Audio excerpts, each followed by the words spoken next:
அனைவருக்கும் என்னுடைய நமஸ்காரங்கள். இதுவரைக்கும் நம்ம 3வது ஸ்கந்தம் முடிச்சிருக்கோம். இந்த ஆடியோவில் 4வது ஸ்கந்தம் ஆரம்பமாகுது. இதுல சுவயம்பு மனுவினுடைய புதல்விகளினுடைய சந்ததியை பத்தி சொல்றார். என்ன சொல்றாருன்னு பார்க்கலாம்.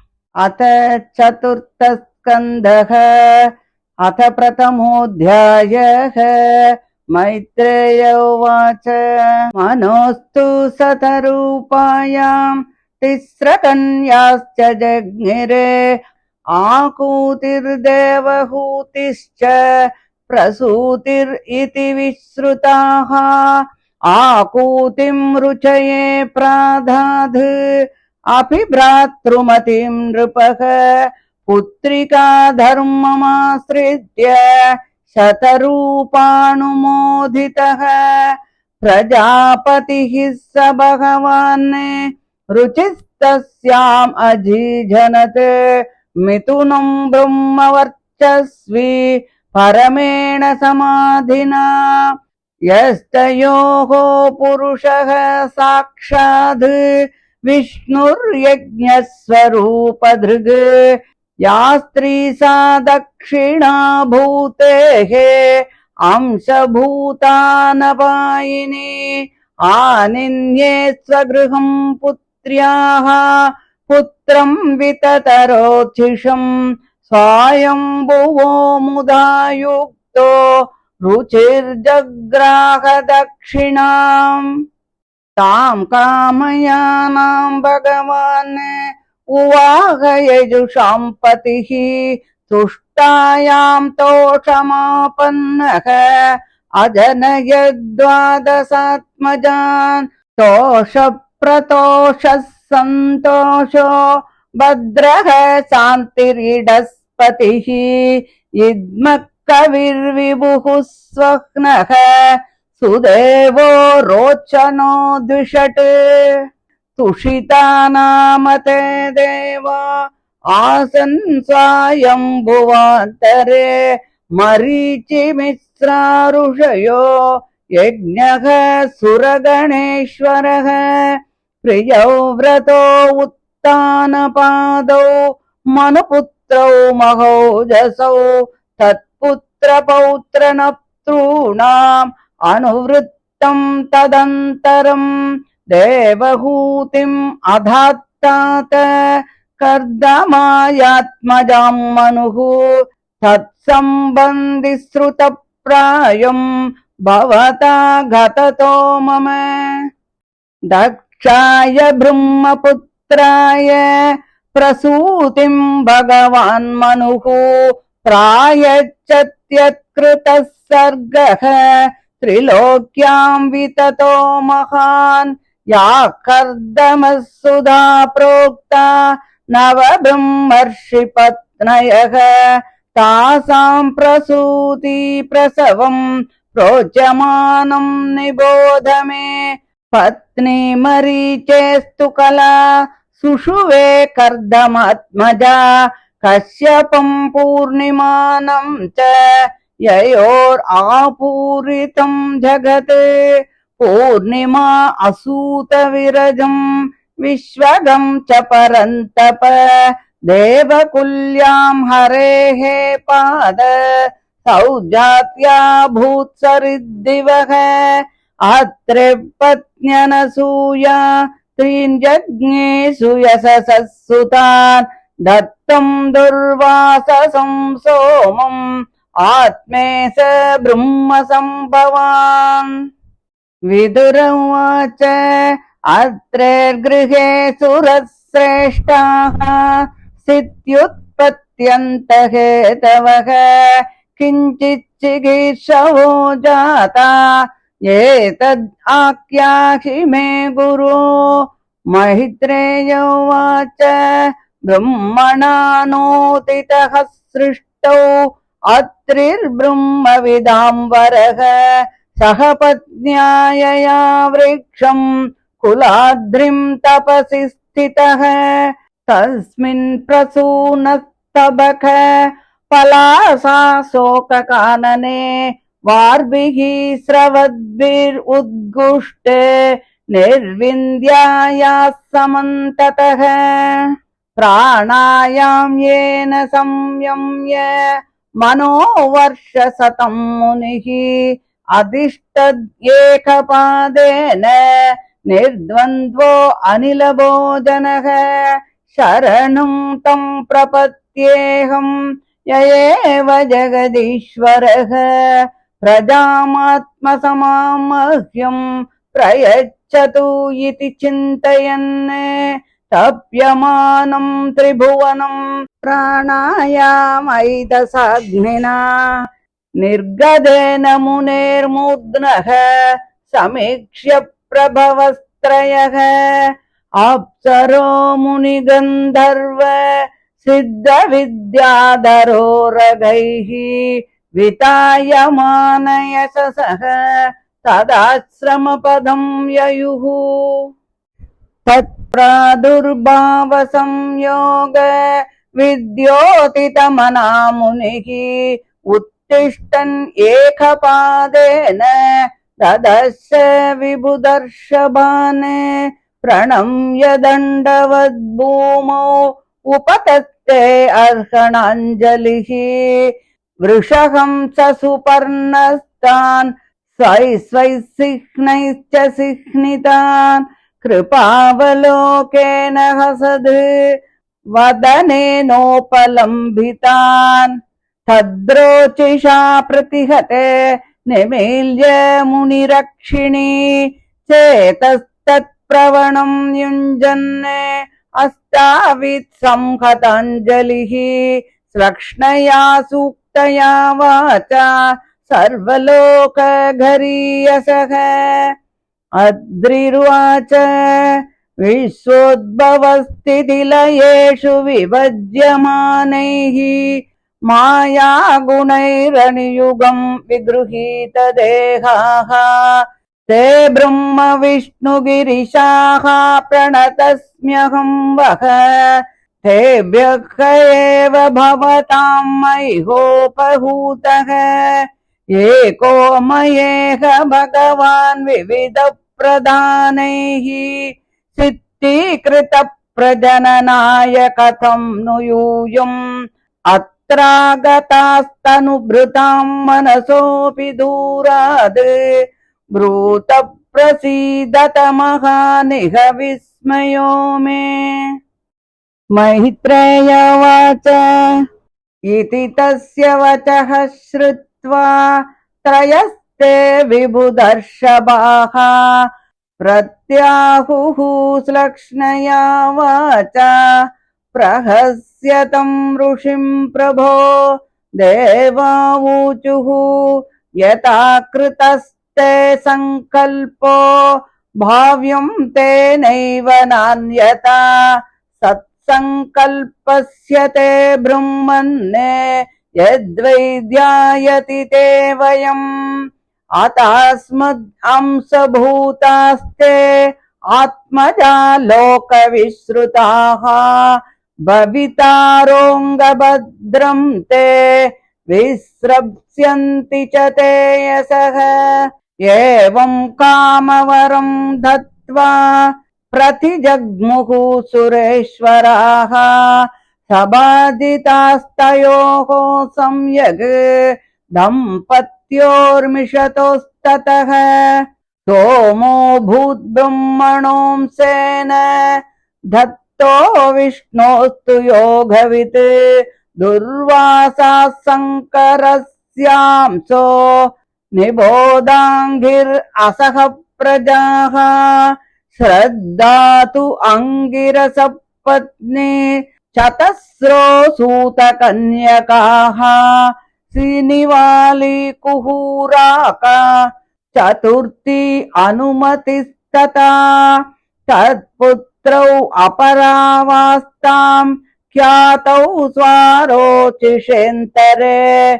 उतत्यो भगवान् साक्षात् ब्रह्मिष्टश्च बृहस्पतिः पुलस्त्यो अजनयत्पत्न्याम् अगस्त्यं च हविर्भुवि सूर्यजन्मनि दह्राग्निः विश्रवाश्च महातपाः तस्य यक्षपतिर्देवः कुबेरस्त्रिडविडासुतः रावणः कुम्भकर्णश्च ततान्यस्यां विभीषणः पुलकस्य गतिर्भार्या त्रीनसूतसती सुतान् कर्मश्रेष्ठं वरीयांसं सहिष्णुं च महामते क्रतोरपि क्रिया भार्या बालकिल्या अनसूयत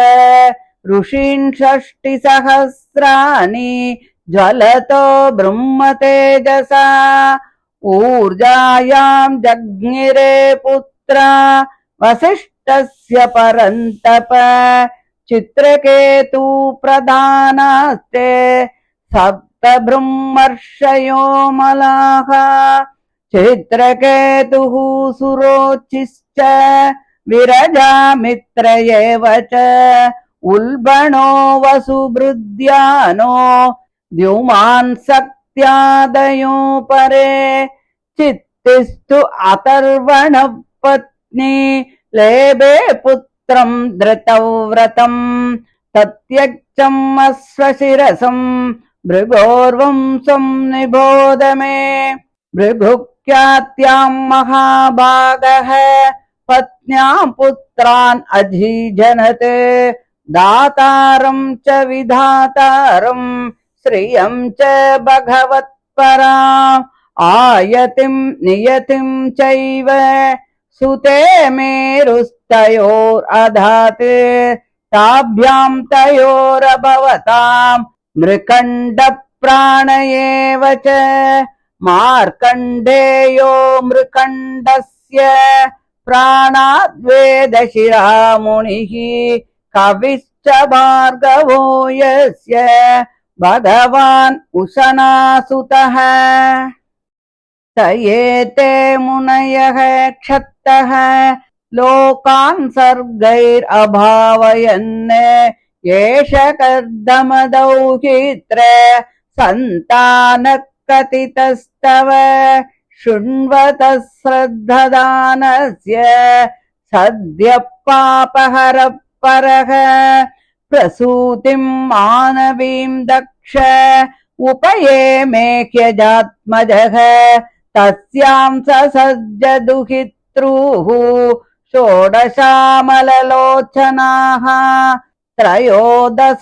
त्रयोदशाधर्माय ततैकाम् अग्नये विभुः पितृभ्यैकां युक्तेभ्यो भवायैकां भवच्छिदे श्रद्धा मैत्री दया शान्तिः तुष्टिपुष्टिक्रियोन्नतिः बुद्धिर्मेधातितिक्षा ह्रीर्मूर्तिर्धर्मस्य पत्न्यः श्रद्धा सूत शुभं मैत्री प्रसादम् अभयं दया शान्तिः सुखं मुदं तुष्टिः स्मयं पुष्टिरसूयत योगं क्रियोन्नतिर्दर्पम् अर्थं बुद्धिरसूयत मेधा संवृतिं तितिक्षा तु क्षेमं ह्रीप्रश्रयं सुतं मूर्तिः सर्वगुणोत्पत्तिः नरनारायणावृषि ययोर्जन्मन्यधो विश्वम् अभ्यनन्दत्सु निर्वृतं मनांसि ककुभो वाताः प्रसेदुस्सरितोद्रयः दिव्यवाद्यन्ततूर्याणि पेतुः कुसुमवृष्टयः मुनयस्तुष्टुवुस्तुष्टा जगुर्गन्धर्वकिन्नराः नृत्यन्ति स्म स्त्रियो देव्य आसीत् परममङ्गलम् देवा ब्रह्मादयः सर्वे उपतस्तुरभिष्टवैः देवाऊचुः यो मायया विरचितं निजयात्मनीधं रूपभेदम् इव तत् प्रतिचक्षणाय एतेन धर्मसदने ऋषिमूर्तिनाद्य प्रादुश्चकार पुरुषाय नमः परस्मै सोऽयं स्थितिव्यतिकरोपशमाय सृष्टान् सत्त्वेन नः सुरगणान् अनुमेय तत्त्वः दृश्यादभ्रकरुणेन विलोकनेन यच्छ्रीनिकेतममलं क्षिपतारविन्दम् एवं सुरगणैस्तात भगवन्तौ अभिष्टुतौ लब्धावलोकैर्ययतुः अर्चितौ गन्धमादनम् ताविमौ वै भगवतो हरेरंशाविहागतौ भारव्ययाय च भुवः कृष्णौ यदुकुरुद्वहौ स्वाहाभिमानिनश्चाग्नेः आत्मजां स्त्रीन् अजीजनत् पावकं पवमानं च शुचिं च हुतभोजनम् तेभ्योऽग्नयः समभवन् चत्वारिंशच्च पञ्च च तयेवैकोनपञ्चाशत् साकं पितृपितामहैः वैतानिके कर्मणि यन्नामभिर्ब्रह्मवादिभिः आग्नेययुष्टयो यज्ञे निरूप्यन्ते अग्नयस्तु ते अग्निष्वाता बर्हिषतः सौम्या पितर आज्यपाः साग्नयो अनग्नयस्तेषां पत्नी दाक्षायणी स्वधा तेभ्यो दधार कन्ये द्वे वयुनां धारिणीं स्वधा उभेते ब्रह्मवादिन्यौ ज्ञानविज्ञानपारगे भवस्य पत्नी तु सती भवं देवम् अनुव्रता आत्मनः सदृशं पुत्रं न लेभे गुणशीलतः पितर्य प्रतिरूपे स्वे भवाया नागसेरुषा अप्रौढैवात्मन आत्मानम् अजहात् योग संयुता इति श्रीमद्भागवते महापुराणे पारमहंस्यां संहितायां चतुर्थस्कन्धे विदुरमैत्रेय संवादे प्रथमोऽध्यायः।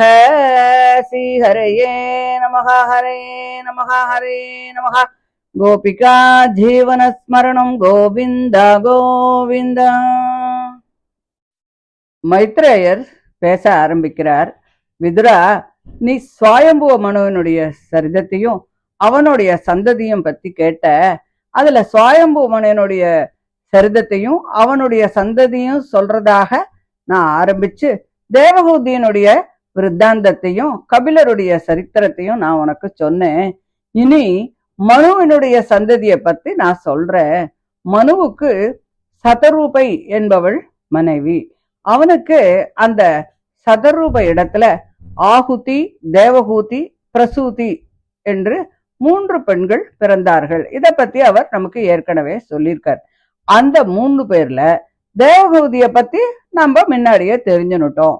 அந்த மனுவுக்கு பிரியவிரதன், உத்தானபாதன் அப்படின்னு 2 பிள்ளைகள் இருந்தா கூட அவருக்கு இன்னும் புதல்வர்கள் வேண்டும் அப்படிங்கிற ஒரு ஆசை இருந்ததுனால தன்னுடைய பெண்ணான ஆகுதிய இவளுக்கு பிறக்கக்கூடிய புருஷ பிரஜைய எனக்கு பிள்ளையாக கொடுக்கணும் அப்படிங்கிற ஒரு கண்டிஷனோட ருச்சி என்பவருக்கு கல்யாணம் பண்ணி கொடுத்தார். அந்த சதரூபையும் அதுக்கு சரின்னு ஒத்துண்டா. அந்த பிராமண சிரேஷ்டர் பிராமண வர்ணத்துக்கு ஏற்ற சகல தர்மங்களையும் ரொம்ப சரியாக அனுஷ்டித்து கொண்டு வரக்கூடியவர், ரொம்ப தேஜஸ் இருக்கக்கூடியவர், மகானுபாவர், பிரஜாபதிகள்ல ஒத்தரும் கூட.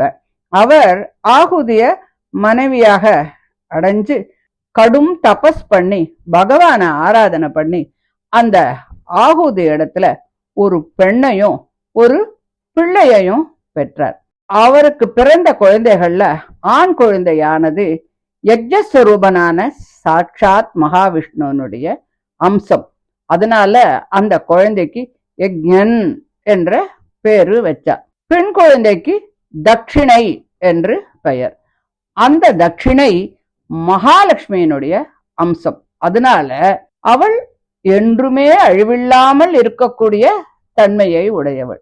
பிறகு சுவாயம்புவ மனு தன் புதல்விக்கு பிள்ளை பிறந்திருக்கு அப்படிங்கறத கேட்டு ரொம்ப சந்தோஷம் அடைஞ்சு தான் முன்னாடியே ஒரு கண்டிஷன் படிதானே கல்யாணம் பண்ணி கொடுத்தார். அதனால அந்த மகா தேஜஸ்வியான அந்த புருஷ பிரஜைய தன் வீட்டுக்கு எடுத்துன்னு வந்துட்டார். ருச்சியும் தட்சிணை என்று சொல்லக்கூடிய அந்த பெண்ணையே தன்னோட புள்ள மாதிரி நினைச்சு பாராட்டி சீராட்டி வளர்த்துன்னு வந்தார்.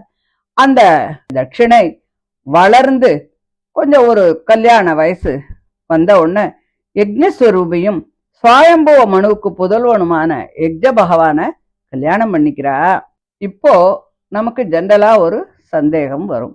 அவ ரெண்டு பேரும் ஒரு தாய் வயிற்றில் பிறந்தவாளாச்சே அப்படிங்கிற ஒரு சந்தேகம் வரும். மகாவிஷ்ணுவும் மகாலட்சுமியும் தான் அப்படி பிறந்தார்கள். அதனால அவ ஒருவரை ஒருவர் கல்யாணம் பண்ணிக்கிறதுல எந்த விரோதமும் இல்லை அப்படின்னு சொல்லியிருக்கா. அந்த தட்சிணையும் யஜ்ஞனை தன்னுடைய கணவனாக அடைஞ்சு ரொம்ப சந்தோஷத்தோட இருந்தா. யஜ்ஞனும் தட்சிணையை மனைவியாக பெற்று ரொம்ப சந்தோஷம் அடைஞ்சு அவளிடத்துல 12 புதல்வர்களை பெற்றார்கள். அவள்லாம் யாருன்னா தோஷன், பிரதோஷன், சந்தோஷன், புத்திரன், சாந்தி, இட்டஸ்பதி, யித்மன், கவி, விபு, வக்னி, சுதேவன், ரோச்சனன் ஆகிய இந்த 12 பேர். இவர்களெல்லாம் தூஷிதர்கள் என்ற பெயரோடு தேவதைகளாக ஆனா. அந்த சுவாயம்புவ மன்வந்தரத்துல மரீச்சி முதலிய ரிஷிகளும் தேவர்களுக்கு தலைவனான யஜ்ஞனும் துஷிதர் என்று பெயர் பெற்ற தோஷன் முதலிய தேவர்களும் தமது சந்ததிய மேல மேல வளர்த்துண்டு லோக மரியாதைய பாதுகாத்துண்டு வந்தா.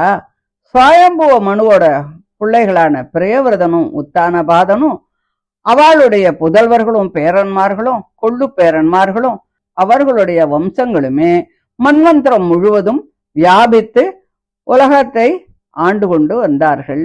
இது ஆகுதியினுடைய சந்ததி.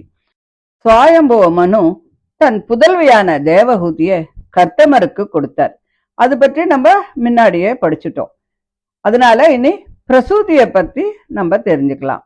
மனு பிரசூதியை பிரம்மாவின் புத்திரனான தக்ஷ பிரஜாபதிக்கு கொடுக்கிறார். அந்த பிரசூதியின் சந்ததியே பெருசாக வளர்ந்து 3 லோகத்திலும் அப்படியே ஃபுல்லா ஜனங்களை நிரப்பித்து பிரஜைகளை விருத்தி பண்ணியது. கர்த்தமருக்கு தேவஹூதி இடத்துல கலை முதலிய பெண்கள் பிறந்தார்கள் என்றும் அவள்லாம் மரீசி முதலிய பிரம்ம ரிஷிகளை எல்லாம் கல்யாணம் பண்ணிண்டா அப்படிங்கிறத பத்தியும் நமக்கு ஏற்கனவே சொல்லியிருக்காரு. அந்த கர்த்தம புத்திரிகளினுடைய சந்ததியை பத்தி இப்ப நம்ம தெரிஞ்சுக்கலாம்.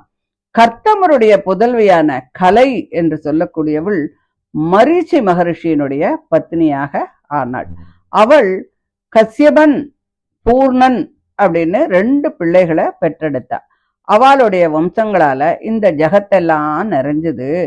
அந்த மரீச்சியின் புதல்வர்கள்ல ஒத்தரான பூர்ணிமன் விரஜன், விஸ்வகன் என்று 2 பிள்ளைகளையும் தேவகுல்யை என்ற ஒரு பெண்ணையும் பெற்றெடுத்தாள்.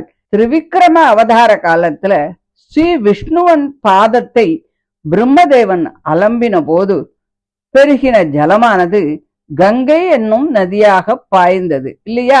அந்த கங்கா நதியே தான் இந்த தேவகுல்யை. கர்த்தமருடைய 2வது புதல்வியான அனசூயை அத்ரி மகரிஷியினுடைய மனைவியானாள். அவள் தத்தன், துர்வாசசு, சோமன் அப்படின்னு 3 பிள்ளைகளை பெற்றெடுக்கிறா. அந்த 3 பேரும் ரொம்ப புகழுடையவா. அவர்கள்ல தத்தன் மகாவிஷ்ணுவனுடைய அம்சம், துர்வாசு ருத்ரனுடைய அம்சம், சோமன் பிரம்மாவினுடைய அம்சம். விதுரர் சொல்றார், மைத்ரேய மகரிஷியே, சிருஷ்டி ஸ்திதி சம்ஹார கர்த்தாக்களும் தேவ சிரேஷ்டர்களுமான பிரம்ம விஷ்ணு ருத்ரர்கள் அத்ரி மகரிஷியனுடைய மனைவியான அனசூய இடத்துல எந்த காரியத்தை உத்தேசிச்சு பிறந்தார்கள், இதை எனக்கு நீங்க சொல்லுங்கோ அப்படின்னு சொல்லி கேட்கிறார். மைத்ரேயர் சொல்றார், பரபிரம்மத்தை அறிந்தவர்கள்ல தலைவரான அந்த அத்ரி மகரிஷி பிரம்மதேவனால் ஜகத்தை படைக்கும்படி தூண்ட பெற்று தன்னுடைய பத்னியான அனசூயோடு தவம் செய்வதற்காக ருக்ஷம் அப்படின்னு சொல்ற குலப்பர்வதத்துக்கு போனார். பூக்கள் பூத்து குலுங்கக்கூடிய அசோக வனங்களும் நிர்விந்தை என்ற நதியினுடைய ஜல பிரவாகத்தினுடைய சப்தத்தினால நாலா பக்கத்திலும் அந்த சப்தம் கேட்டு இருக்கக்கூடிய அந்த ருக்ஷ பர்வதத்துல அந்த முனிவர் பிராணாயாமத்தினால மனசை அடக்கி குளிர் வெயில் இதெல்லாம் பத்தி கொஞ்சம் கூட கவலைப்படாம வாயு பக்ஷணம் பண்ணிண்டு ஒத்த காலால பூமியில நின்னுண்டு 100 வருஷங்கள் வரையிலையும் தவம் பண்ணார். எவன் ஜகத் காரணனோ அந்த பரமபுருஷனை நான் சரணடைகிறேன், அவன் எனக்கு தன்னை போன்ற புதல்வனை கொடுப்பானாக அப்படின்னு மனசுல நினைச்சுண்டு தப்பம் செய்யறதுக்கு ஆரம்பிட்டார்.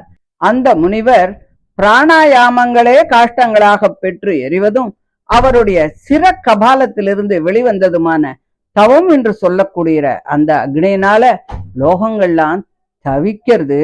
அதை பார்த்துட்டு பிரபுக்களாகிய பிரம்ம விஷ்ணு ருத்ரர்கள் தமது புகழ்களை பாடிக்கொண்டு வருகின்ற அப்சர மடந்தியர், முனிவர், கந்தர்வர், சித்தர், வித்யாதரர், உரகர் ஆகிய இவர்களால் சூழப்பட்டு அந்த அத்ரி மகரிஷியனுடைய ஆசிரமத்துக்கு இவா எல்லாரையும் சேர்த்துண்டு அங்க வந்தார். அத்ரி மகரிஷி பிரம்ம ருத்ரர்களை எல்லாம் மனசுல நினைச்சுக்கிண்டு அவர் இந்த தபச பண்ணல. இருந்தா கூட சிருஷ்டி ஸ்திதி சம்ஹார கர்த்தாவான பரமபுருஷனை சரணடைந்தார். அதனால ஸ்திதியை ஈஸ்வரன் தானே நேரில் நடத்தி கொண்டு இருந்தாலும் கூட சிருஷ்டி சம்ஹாரங்களை பிரம்மருத்ரர்களுக்கு அந்தர்யாமியாக இருந்துதான் நடத்துறார் பகவான். அதனால அவ எல்லாருமே அங்க வந்தா. அந்த பிரம்ம விஷ்ணு ருத்ரர்கள் சமீபத்துல வந்ததுனால அந்த முனிவர் ஒரு காலால நின்னு கொண்டு தேவ சிரேஷ்டர்களான அவர்களை எல்லாம் பார்த்தார். அவர் பூமியில அப்படியே ஒரு தண்டம் கீழே விழுந்தது போல அவளுக்கு ஒரு நமஸ்காரத்தை பண்ணினார். பூஜைக்குரிய புஷ்பம் முதலியவற்றையெல்லாம் கையில எடுத்துண்டு கிட்டக்க நின்னுண்டு சோஸ்திரம் பண்ண ஆரம்பிச்சார். அப்போ ருத்ரன் ரிஷப வாகனத்திலையும், பிரம்மா ஹம்ச வாகனத்தின் மேலும், மகாவிஷ்ணு கருட வாகனத்தின் மேலும் இருந்தா. அந்த முனிவர் அந்த ரிஷபம், கருடன், அன்னம் போன்ற இந்த வாகனங்களை எல்லாம் பார்த்துட்டு அந்த அடையாளங்களால இவாள்லாம் யார் யாரு அப்படின்னு சொல்லிட்டு தெரிஞ்சுக்கிறார். அவர்கள் கருணையோடு தனக்கு அனுகிரகம் செய்ய வந்திருக்கா அப்படிங்கறதையும் அவர் தெரிஞ்சின்றார்.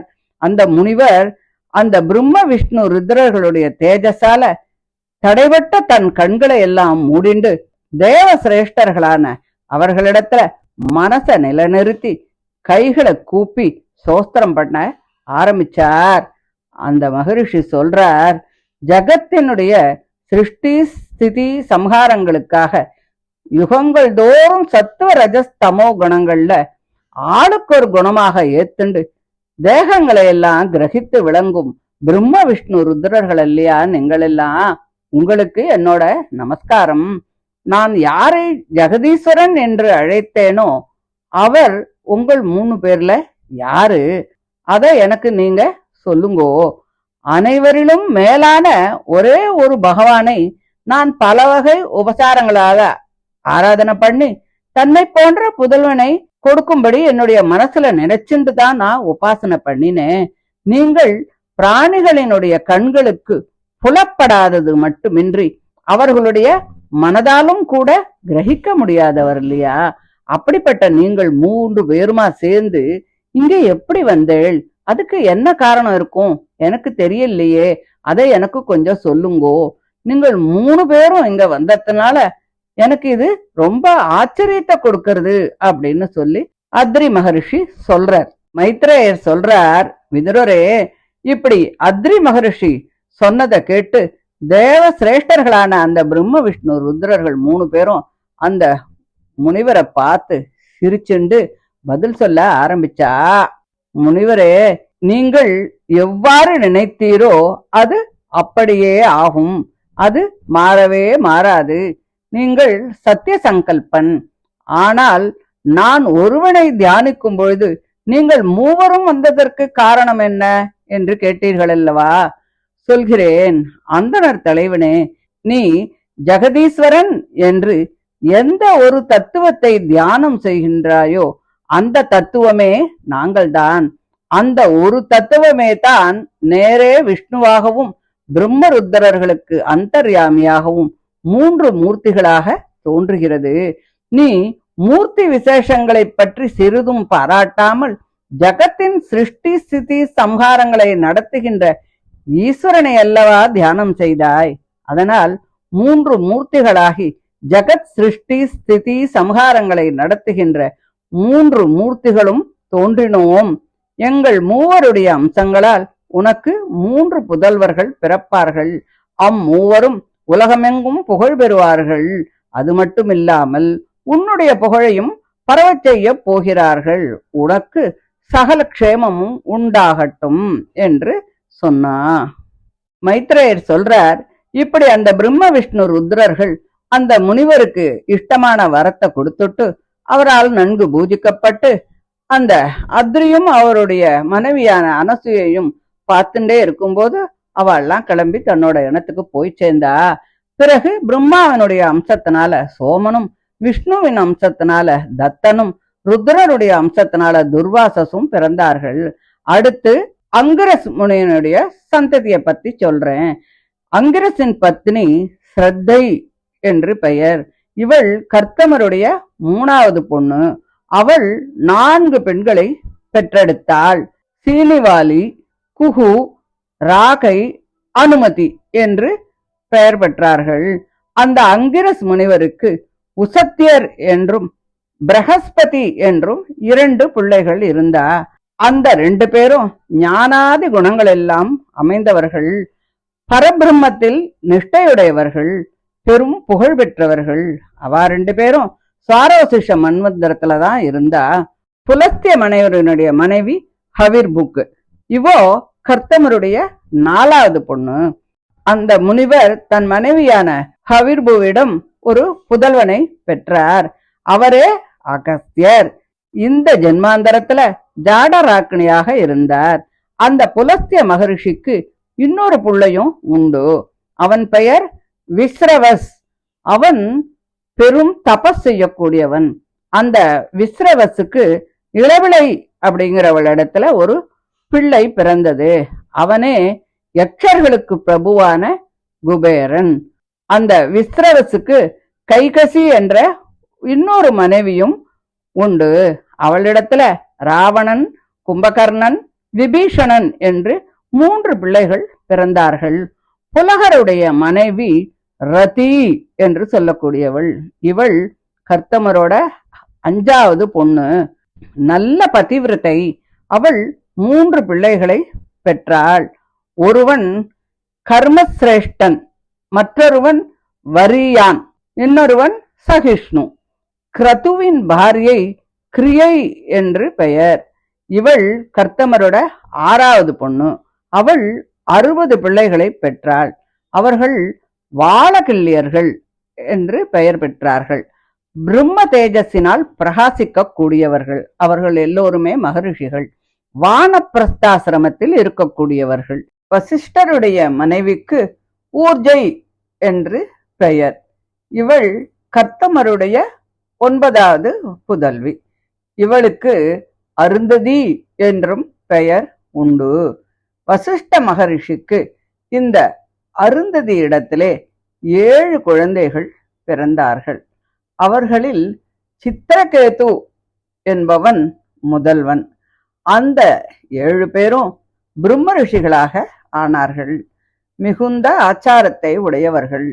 சித்திரகேது, சுரோச்சி, விரஜன், மித்ரன், உல்பணன், வசுபிருத், யானன் என்று பெயரை உடையவர்கள்.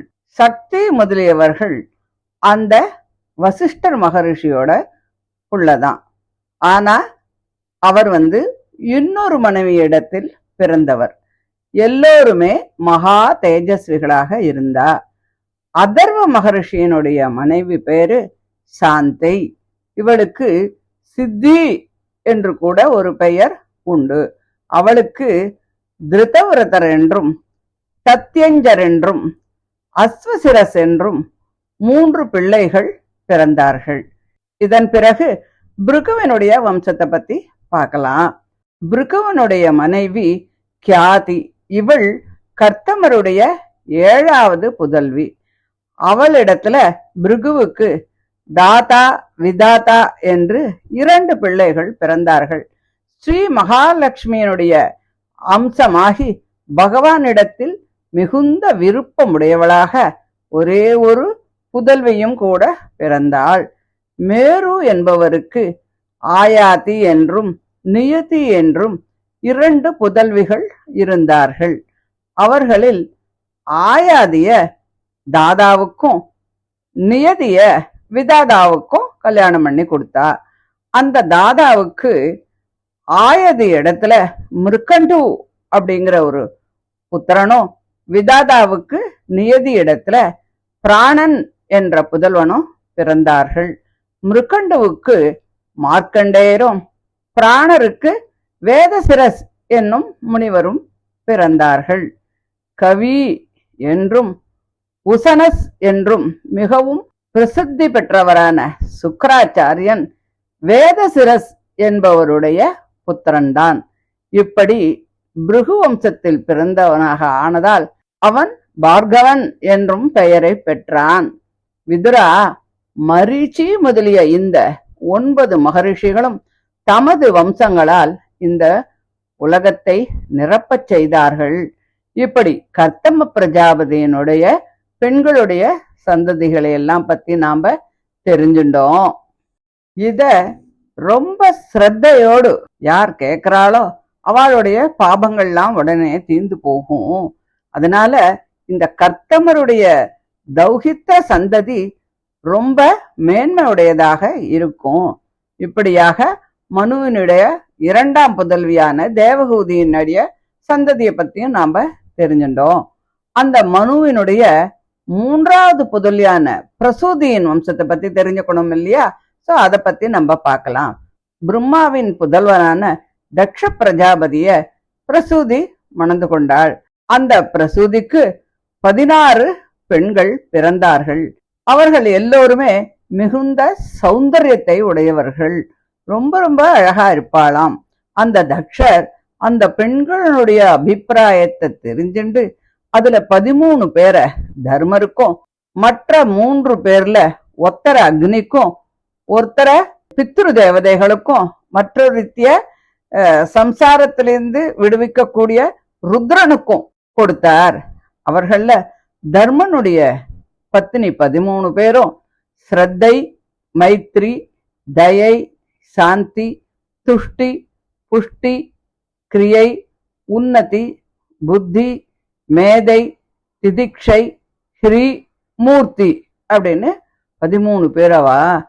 அதுல ஸ்ரத்தைக்கு ஸ்ருதன் என்றும், மைத்ரிக்கு பிரசாதன் என்றும், தயைக்கு அபயன் என்றும், சாந்திக்கு சுகன் அப்படின்னும், துஷ்டிக்கு முதன் என்றும், கிரியைக்கு யோகன் என்றும், உன்னதிக்கு தர்ப்பன் என்றும், புத்திக்கு அர்த்தன் என்றும், மேதைக்கு ஸ்மிருதி என்றும், திதிக்ஷைக்கு க்ஷேமன் என்றும், ஸ்ரீக்கு பிரஸ்ரயன் என்றும் பிள்ளைகள் பிறந்தார்கள்.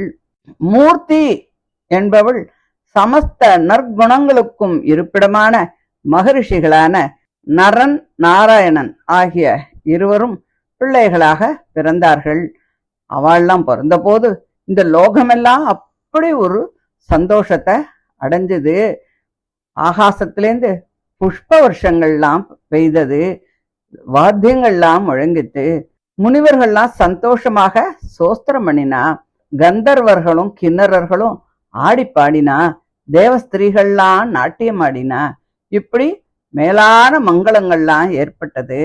அந்த நரநாராயணர்களை பார்க்கணுங்கிறதுக்காக பிரம்மதேவன் சமஸ்த தேவதைகளோடு அந்த இடத்துக்கு வந்து சோஸ்திரம் பண்ணா.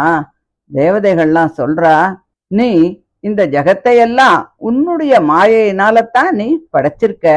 இருந்தாலும் அந்த தோஷங்கள்லாம் உன்னை பாதிக்கிறது இல்ல.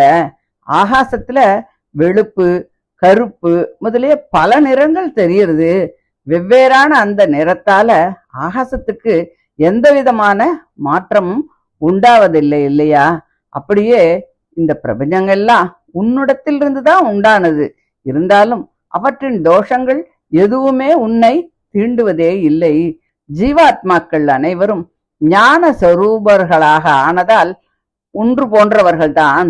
தேவ மனுஷ்யாதி சரீரங்கள் எல்லாம் கர்மத்தினாலதான் விளையிறது. அவை பிரகிருதியினுடைய பரிணாமங்கள் தான். அவை ஜீவாத்மாக்களுக்கு இயற்கையில் ஏற்பட்டவை இல்லை. ஆகாசத்துல வெண்மை, கருமை முதலிய நிறங்கள் மேகத்தின் சம்பந்தத்தினால் தெரிகின்றனவே அன்றி அவை ஆகாசத்திற்கு ஏற்பட்டவை இல்லையே. அதுபோல தேவ மனுஷ்யாதி பேதங்கள் எல்லாம் ஆத்மாக்களுக்கு பிரகிருதி சம்பந்தத்தினால் ஏற்பட்டதுதானே அன்றி இயற்கையில் ஏற்பட்டவை அல்ல. ஆகாயம் ஒன்றாக இருந்தாலும் கூட பல வகை நிறங்களை உடைய மேகங்களின் சம்பந்தத்தினால் பலவிதமாக தெரிவது போல ஆத்மாக்களும் ஞானமே வடிவாக இருக்கப்பட்ட ஒருபடிப்பட்டவராக இருந்தாலும் பிரகிருதி சம்பந்தத்தினால் விளைகின்ற தேவ மனுஷ்யாதி தேக பேதத்தினால் வெவ்வேறு உருவங்களை உடையவர் போல தோன்றுகிறார்கள். அப்படி தோன்றுவதும் அஞ்ஞானிகளுக்குத்தான். ஞானிகளுக்கு அப்படி தோன்றுவதில்லை. அவ்வாறு பிரமிக்கின்ற அஞ்ஞானிகளுக்கு ஆத்மஸ்வரூபத்தினுடைய உண்மையையும் உன்னுடைய உண்மையையும் அறிவிக்கும் பொருட்டு தர்மனுடைய கிரகத்துல ரிஷி உருவத்துல இப்பொழுது நீ ஆவிர்பவித்திருக்கிறாய். அப்படிப்பட்ட பரமபுருஷனான உனக்கு நமஸ்காரம்.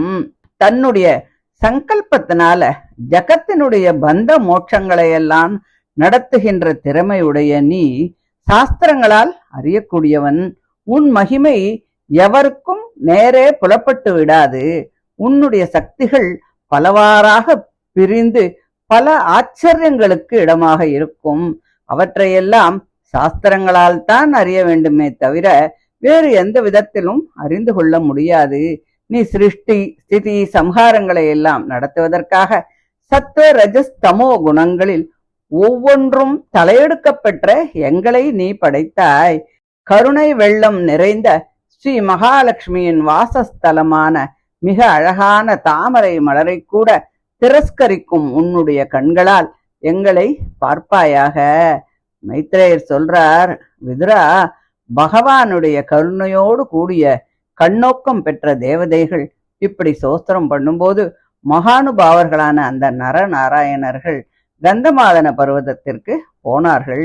அந்த மகாவிஷ்ணுவின் அம்சமாகிய அந்த நரநாராயணர்களே பூமியினுடைய பாரத்தை போக்குறதுக்காக எதுகுல சிரேஷ்டர்களாக ஸ்ரீ கிருஷ்ணனும் அர்ஜுனனுமாக இந்த லோகத்துல அவதாரம் பண்ணினா. இப்படி தர்மனுடைய பத்தினிகளும் தக்ஷருடைய புதல்விகளும் ஸ்ரத்தை முதலிய 13 சந்ததியை பத்தியும் நான் சொன்னேன். தக்ஷனுடைய 14வது புதல்வியை பத்தி சொல்றேன். அவள் அக்னியினுடைய மனைவி என்று நான் ஏற்கனவே சொன்னேன். அவள் அவனுக்கு மிகவும் அனுகூலமாக இருந்தாள். அந்த அக்னி தேவன் அவளிடத்தில் மிகுந்த அபிமானமுடையவனாக இருந்தான். 3 பிள்ளைகளும் பிறந்தார்கள். அவர்கள் பாவகன், பவமானன், சச்சி என்று பெயரை உடையவர்கள். அந்த 3வரும் தேவதைகளை உத்தேசித்து கொடுக்கக்கூடிய சரு, புரோட்டாசம் முதலிய ஹவிர்பாகங்களை புசிக்கும் தன்மை உடையவர்கள். அந்த 3வரும் திரேதாக்னிகளுக்கு அபிமானி தேவதைகளாக ஆனார்கள். அவர்களிடத்தில் இருந்து 45 அக்னிகள் உண்டானார்கள். அவர்களோடு பித்ருக்கள் 3வரும் பிதாமகன் ஒருவனும் சேர்ந்து 49 அக்னிகள் என்று சொல்லப்படுகிறார்கள். வைதிகர்கள் யஜ்ஞங்களிலும் வேதோக்தமான மற்ற கர்மாக்களிலும் எந்த அக்னிகளினுடைய பெயரை சொல்லி ஆக்னேயம் என்ற யாகங்களை எல்லாம் நடத்துகின்றார்களோ அவர்களே இந்த 49 அக்னிகள் ஆகும். பித்ரு தேவதைகள் அக்னிஷ்வாத்தர்கள் என்றும் பர்ஹிஷதர்கள் என்றும் 2 வகைப்பட்டிருப்பார்கள். அக்னிஷ்வாத்தர்களை குறித்து அக்னியில் ஹோமம் பண்ணுவது இல்லை.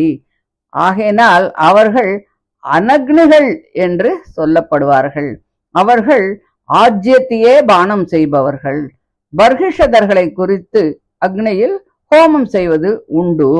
அதனால் அவர்கள் சாக்னிகள் என்று சொல்லப்படுவார்கள். அவர்கள் சோமபானம் செய்பவர்கள். 2 வகையான அந்த பித்ரு தேவதைகளின் பத்னி ஸ்வதை என்பவள். இவள் தக்ஷனுடைய 15வது புத்திரி. அந்த ஸ்வதை பித்ரு தேவதைகளிடத்தில் மேதை என்றும் வைத்தரணி என்றும் 2 பெண்களை பெற்றாள். அவர்களுக்கு குழந்தைகள் இல்லை. அவர்கள் இருவரும் பிரம்மோபதேசம் செய்யும் திறமை அமைந்தவர்கள். சாஸ்திரங்களை கரை கண்டவர்கள். ருத்ரனுடைய பத்னி சதி. இவள் தக்ஷனுடைய 16வது புதல்வி. அவள் குணசீலாதிகளால் தனக்கு அனுரூபனான பர்த்தாவான ருத்ரனை எப்பொழுதும் தவறாமல் பணிந்து கொண்டு இருந்தாலும் புதல்வன் அவளுக்கு இல்லை. அதற்கு காரணம் என்ன? அந்த சதியினுடைய தந்தையான தக்ஷர் நிரபராதியான ருத்ரன் விஷயத்திலே தேவையற்ற கோபத்தினால் பிரதிகூலமாக ஆனபடியால் அதை பொறுத்து கொள்ள முடியாமல் அவள் பால்யத்திலேயே தன் தேகத்தை யோகாபியாசம் செய்து துறந்து விட்டாள். யோக அக்னியிலே பஸ்பம் செய்து கொண்டாள். அதனால் அவளுக்கு புதல்வன் உண்டாகவில்லை என்று சொல்லி இந்த முதல் அத்தியாயம் முடிகிறது. இதை தொடர்ந்து 2வது அத்தியாயத்துல ருத்ரனுக்கும் தட்ச பிரஜாபதிக்கும் துவேஷம் உண்டானத்தினுடைய காரணத்தை பத்தி சொல்றா. அதை நம்ம அடுத்த ஆடியோவில் பார்க்கலாம். தேங்க்யூ.